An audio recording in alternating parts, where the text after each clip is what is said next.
Je vais me présenter un peu en français, mais comme Olivier, merci pour le précédent, je vais présenter mon métier en anglais parce que it's going to make your ears bleed if I do it in French. J'ai pris la plupart de ma carrière en le traitement de la parole et je vais parler de ça aujourd'hui. Je ne suis pas un artiste, je suis ingénieur. I'm running out of French. I'm gonna change to English.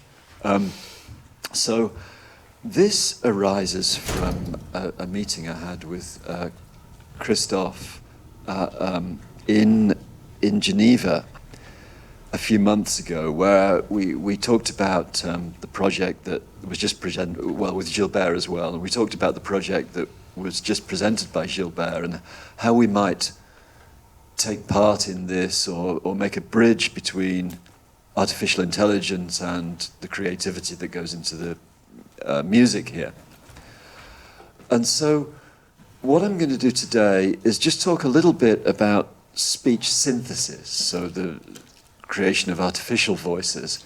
I'm going to tell you a bit about the technology. I'll tell you a bit about how it works nowadays, and I'll finish hopefully a little bit early so we can go into the discussion, because there's a bit I missed out which I hoped would just be discussion.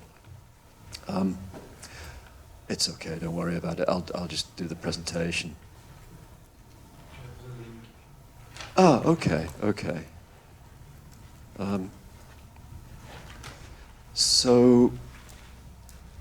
Okay, my tendency is just to wander about on the stage, but I feel I've got to be here just to fly this. So, if I do that...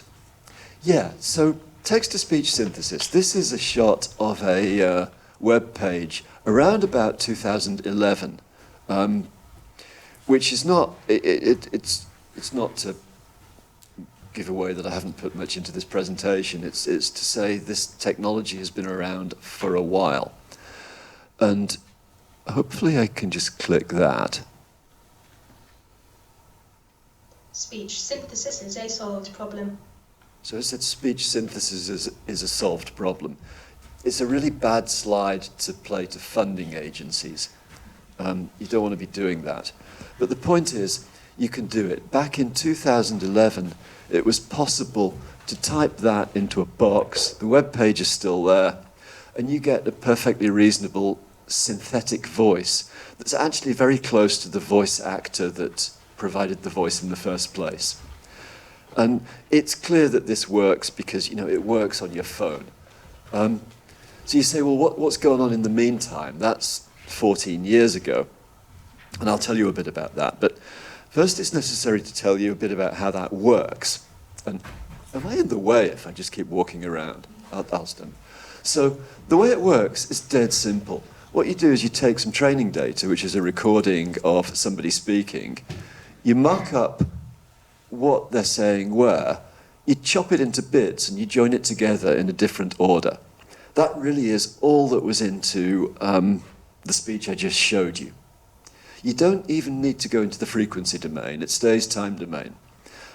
There's a few tricks involving how to join it together so that it doesn't click, so that it doesn't sound unnatural. But that's pretty much all that's going on. And that gets you pretty good quality speech. Now, there's an advance on that, which is you can look at how the voice works. So you can say, we're going to divide it into a source and a filter. And you see the point? Yeah. So on a human, you've got a source here, which is the larynx. And then you've got a filter or a system, which is the combination of the oral cavity, the nasal cavity, the tongue, the lips, the teeth, all these things that control the way your voice sounds. It's completely analogous to that trumpet there, where, if somebody plays the trumpet, there's the system, which is the trumpet itself. And then there's the excitation or the source, which is just somebody going. it's possible to get somebody to play a trumpet and then remove the trumpet, but they collapse laughing very quickly. So it's possible to break the speech down into these two parts. And so you get these diagrams like this, where they're talking about sources and filters and voiced and unvoiced bits and joining them together. But what that gets you, in terms of speech at least, is you can mess with it. So you need to go into the frequency domain. So this thing up here is a spectrogram. That's time along the bottom and frequency on the vertical axis. And you see there's structure there. You've got these horizontal stripes, which in this case are the harmonics of the speech. It's the fundamental frequency. And if you separate out the fundamental frequency, you can mess with it. So this is a recording of an original speaker. No. Bang. There. Moroccan agriculture enjoys special treatment when exporting to Europe. So it's a really dull sounding, it doesn't mean anything. Well, it means something, but I don't mean it to carry meaning today. Now, the first thing you can do is just remove the voicing completely. Moroccan agriculture enjoys special treatment when exporting to Europe. So all I've done is remove the voicing. I wrote the program to do this, so it removes the voicing completely and just adds noise. So what you get is a synthetic whisper. Another one you can do is, instead of adding noise, you can add an impulsive sound. Moroccan agriculture enjoys special treatment when exporting to Europe. Constant frequency, terribly shaped, impulsive sound, you get a robot. And then if you combine the two together... Moroccan agriculture enjoys special treatment when exporting to Europe. You get a reasonable approximation at the original speech. That's to say, this was what people were doing 10 or 15 years ago to do synthetic speech. We thought it was necessary to break down these components. So that kind of thing is understood quite well. Now, going out of my comfort zone a little bit, there's also this thing called a vocaloid.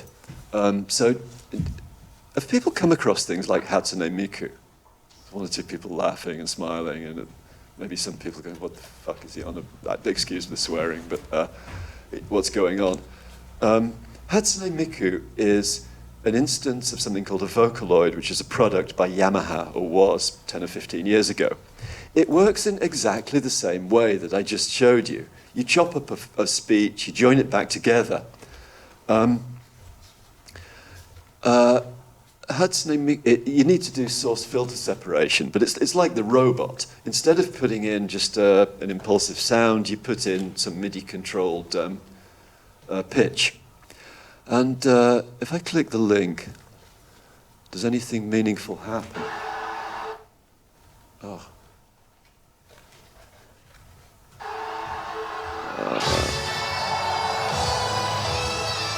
I see something, maybe you don't.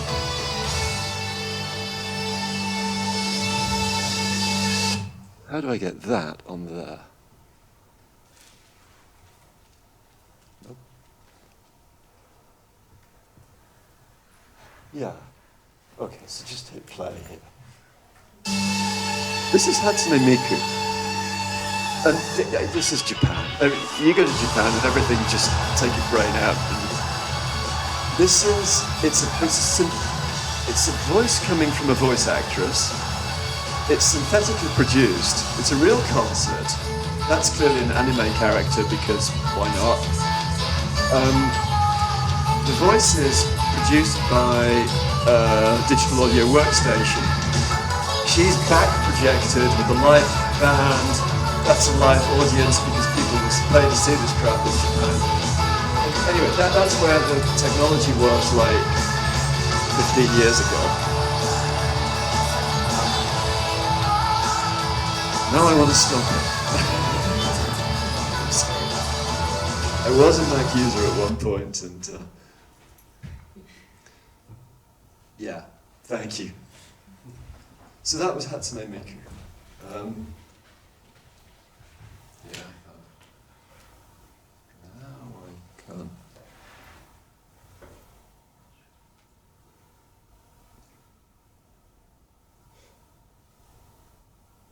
Okay. So I see it here, but not there. So now I'm going to change and look at technology a bit. So you may be familiar with this thing on the left, which is a depiction of a neural network. And its nodes, each of the nodes does something. And there are connections between them, and they become quite complicated quite quickly. I'm going to represent that thing on the left by that thing on the right, which is a box, because it's simpler. And I'm going to say a little bit about how one trains a neural network. So this is now technology nowadays. How do you get a neural network to output something like speech or song or text in this particular case? And what you do is you start off by building something called an autoencoder. An autoencoder, you put something on the input and you train it to produce the same thing on the output. Now, with this particular setup, the neural network isn't stupid. It's going to figure out all it needs to do is copy the input to the output pretty quickly and go enjoy itself while you give it some training data. It doesn't learn anything. But there's two ways to get it to learn things. The first one is this, which is you put in a bottleneck. So you've got the same thing going in and out, but it's going through something that's narrower. So to reproduce the input to the output, it's actually got to learn something now. It's got to figure out something about the grammar, the meaning, and so that what it represents at this transition in the middle is something that's higher level. It's representing meaning. It's representing grammar. It's something that's abstracted from the text. So to do that job, it has to learn something. And once you've done that, you can do something quite cool, which is you can get rid of the first part. So it was an encoder. If this thing is working ideally, then you get exactly Gaussian noise on that bottleneck. And so you get a low-dimensional signal mapping to a higher dimensional one. Now, you've just seen that happen, because what Olivier presented, I'm supposing a little bit here, but was a drawing where you could draw a line on a two-dimensional surface, and that was then mapped to a multi-dimensional sound, I guess. This is what, in understanding what's going on here, think of that. We've got a two-dimensional or small-dimensional entity. We can move things around in this space, but what comes out is something that's meaningful in a much larger space. That's what's going on with what's called a variational autoencoder. The other way to get it to learn something is you don't go through a bottleneck. It can be a square neural network, but you just delete some of the inputs. And then you have it reproduce the output that you want. Now again, to fill in the gaps, it's got to learn something. It's got to learn what generally might fill in those gaps. So it's a kind of denoising thing. Again, it's got to learn something. This is how large language models are trained nowadays. That's how ChatGPT is trained. And then when you say large language models are good at fixing grammar, it's because that's what they're trained to do from the very outset. Of course, they're good at searching the internet as well, but that's a higher level thing. Fundamentally, they're grammar fixers. So, given that we've got something that can fill in gaps, how about predicting the next word? So you say, would you predict the next word? And I've put please on the end, which is a reasonable continuation of that sentence. But predicting the next word in a sentence is just a logical continuation of filling in gaps that you've deleted. But if you can do that, you can do text generation. What you do is you put a loop on it and you continually predict the next word. So, and you just do that until you get to a stop token. So now we've got a multilayer perceptron, a decoder, that will actually generate something new.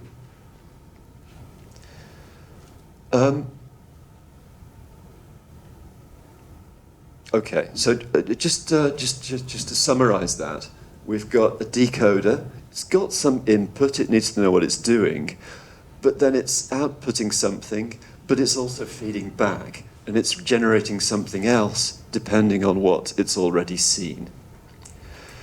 There's another building block I need to tell you before I get to something that's constructive, and that is attention. Attention is probably something you've heard about in the context of GPT. The takeaway from this is all attention does is it compresses an input into a single output. So if I'd say, would you encode this text, please? It doesn't generate that. It generates something in some latent space. But the point is, it compresses any length sequence into a single entity.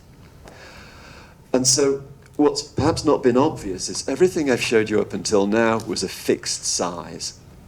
It's very good for image processing people. Image processing people, everything is the same size because the camera always produced the same size photographs. For speech people, for music people, the time dimension can be infinite, which really messes with image processing people. They hate that. So what you need is attention. It maps things down into a single space. And when you've got attention, you can do something like this. You can build a generic sequence-to-sequence model. So we've got the encoder, which is the first thing I showed you. We've got attention, which maps it down into one dimension. And then we've got a decoder, which is the feedback thing I just showed you. So you give it something, which is the cat is on the chair. This is from an Eddie Izzard sketch, actually, which I was going to show you, but backed off. I can show you later, it's very funny. You compress that down into a single sequence, a single entity, not a sequence. And then conditioned on that sequence, you resample something else. So this decoder has been trained in French. Doesn't matter. We've got le chat est sur la chaise coming out of it. That's how machine translation works. There's a key thing, which is this attention needs to know which bit of the translation we're at, and I'll show you why. There's this cool diagram that came out of one of the papers a few years ago. So what we're doing here is we're translating, I can't remember which way around it is, it doesn't matter, but we've got English going across the top, we've got French coming down the vertical axis. What you find, and what you're looking at, is the attention. You're looking at which part of the input sentence has been focused on when it's decoding the output. And you find that when the English and the French align, so the agreement on the, l'accord sur la, it's a word for word mapping. But when it goes to one of these parts where English and French tend to reverse themselves, then the attention knows to reverse itself. So European Economic Area becomes out as Zone Économique Européenne. That reversing function is handled by the attention. It's the same over here with a slightly more difficult sentence. You know, this will change the future with my family is a direct mapping. The man said, a dit l'homme. It's a bit more, there isn't a one-to-one mapping. So this is why I use language as an illustration for this, because you can actually illustrate it.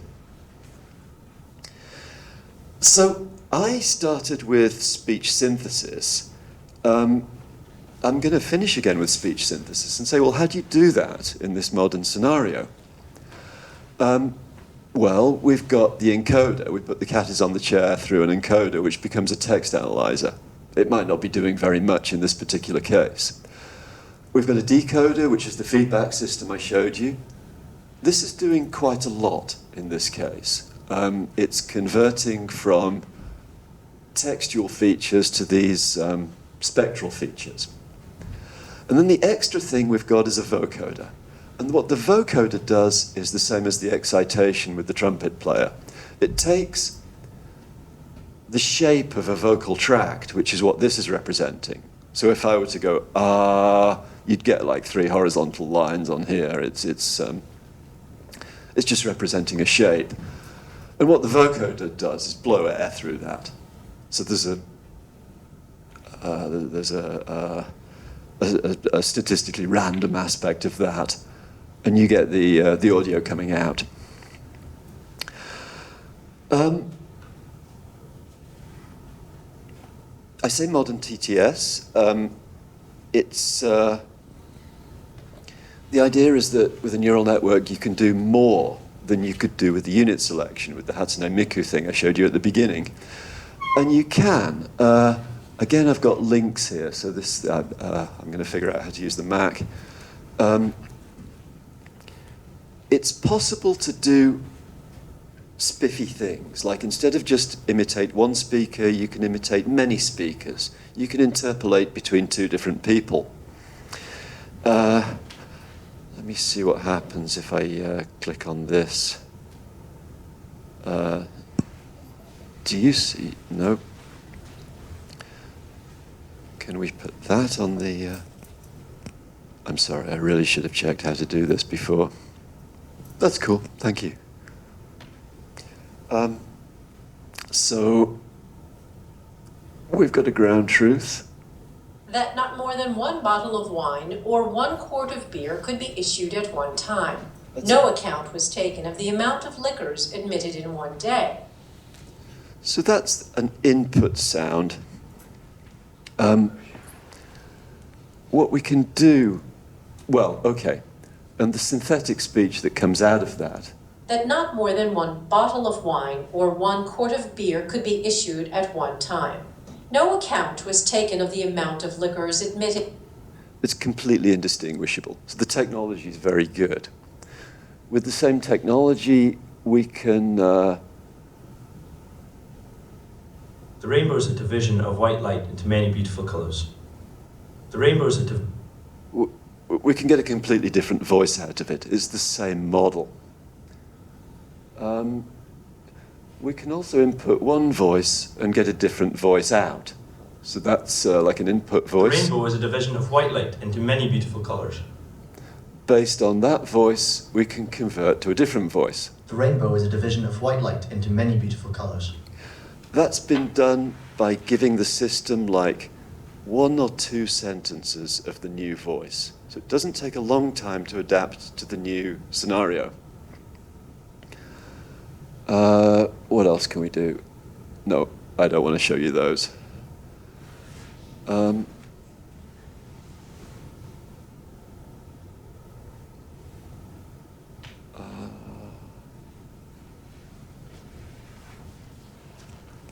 just want the PowerPoint back again, and then we play the same game again. Oh, it's good. That's fine.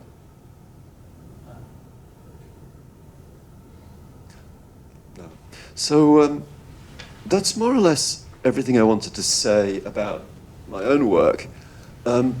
What I try to do here is just give you a feel about where the singing synthesis is going. Now, I started off by making an analogy between speech and singing, and the same analogy exists nowadays. It's the same technology. But you say, okay, well, what do neural networks give to singing? And I was at a conference a few weeks ago, and I came across this, which is before I click that, let me just go over the slide. There's a lot of this going on. So Gilbert pointed out quite correctly some of the things that are happening with AI and music. There are a whole load of groups around the world making synthetic voices, synthetic singers, and just putting them on the net. So you can download these. I want to go to this one, which is there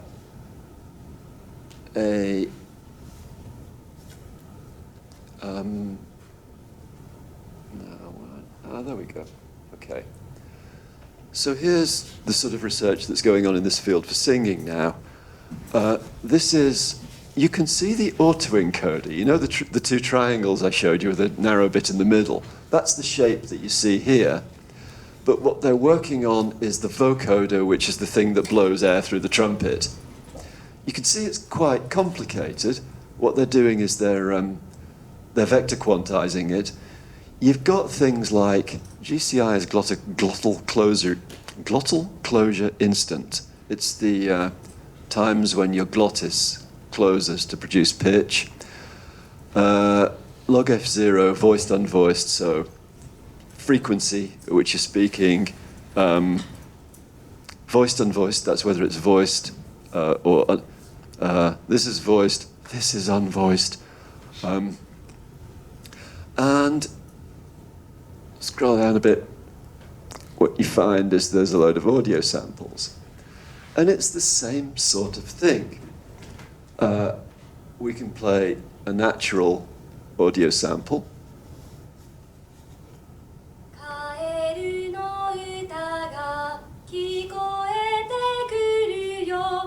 It's in Japanese. That's something to get used to with speech synthesis research. Again, you've got different voices in the same model.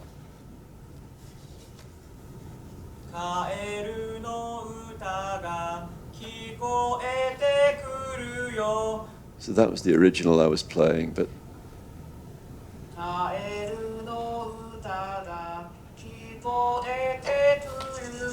that's the synthetic. It's a bit more sophisticated than Hatsune Miku because it can be a bit more expressive. Hatsune Miku can only sing. And then they're messing with things like vibrato. You can see the vibrato going on here.